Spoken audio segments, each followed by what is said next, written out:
கடலூர் மற்றும் புதுச்சேரி மக்களின் நீண்ட நாள் கனவு திட்டமான கடலூர் முதல் சென்னை கிழக்கு கடற்கரை ரயில் திட்டத்திற்கு வரும் பட்ஜெட்டிலாவது நிதி ஒதுக்கீடு செய்யப்படுமா? ரயில் வழித்தடம் எப்போது பயன்பாட்டிற்கு வரும் என எதிர்பார்ப்பில் உள்ளனர் கடலூர் வாசிகள்.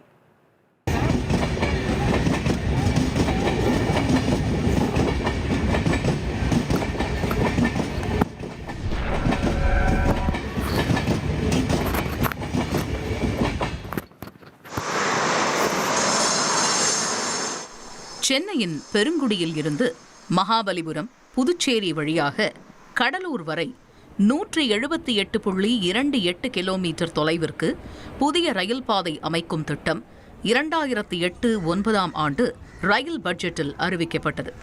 தமிழகத்தைச் சேர்ந்த அப்போதைய ரயில்வே இணையமைச்சர் வேலுவின் முயற்சியால் இத்திட்டத்திற்கு ஒப்புதல் வழங்கப்பட்டது.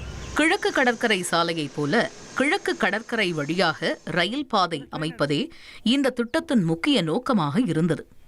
இந்த ரயில் பாதை உருவாகும் பட்சத்தில் தமிழக தலைநகர் சென்னை, புதுச்சேரி மாநிலம் மற்றும் கடலூர் மாவட்டம் நேரடியாக இணைக்கப்படும் முக்கிய திட்டமாக அது அமையும். அந்த நேரத்தில் இந்த திட்டத்தின் மதிப்பு 523.52 கோடியாக இருந்த நிலையில் இன்று வரை இத்திட்டத்தில் குறிப்பிடத்தக்க முன்னேற்றம் எதுவும் ஏற்படவில்லை என கூறப்படுகிறது. சென்னையை சுற்றியுள்ள பகுதிகளில் வேகமாக நகரமயமாக்கல் நடைபெறுவதால் நிலம் கையகப்படுத்துவதில் கடும் சிக்கல் ஏற்பட்டதோடு கூடுதல் செலவுகளை ஏற்க புதுச்சேரி அரசு முன் வராததால் இத்திட்டம் நடைமுறைக்கு வராமல் கிடப்பில் போடப்பட்டதாக தெரிவிக்கப்பட்டது.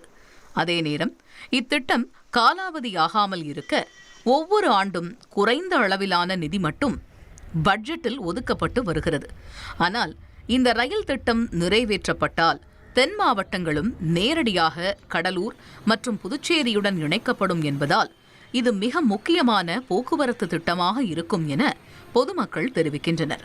கடலூருக்கு வருகிற திட்டங்களை பூரா கேன்சல் பண்ணுவது, நிதி ஒதுக்காமல் இருப்பது, சும்மா வாய் வார்த்தையாக தேர்தல் வாக்குறுதியாக சொல்வது, இதையே செய்து கொண்டிருப்பது உண்மையிலே கடலூர் மக்களை ஏமாற்றுகிற வேலை.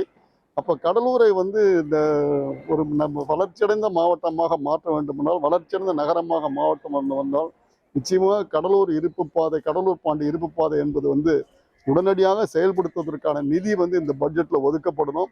அப்படி நிதி ஒதுக்கப்பட்டால் நிச்சயமாக ஒரு பன்முக வளர்ச்சியை கடலூர் அடையும்.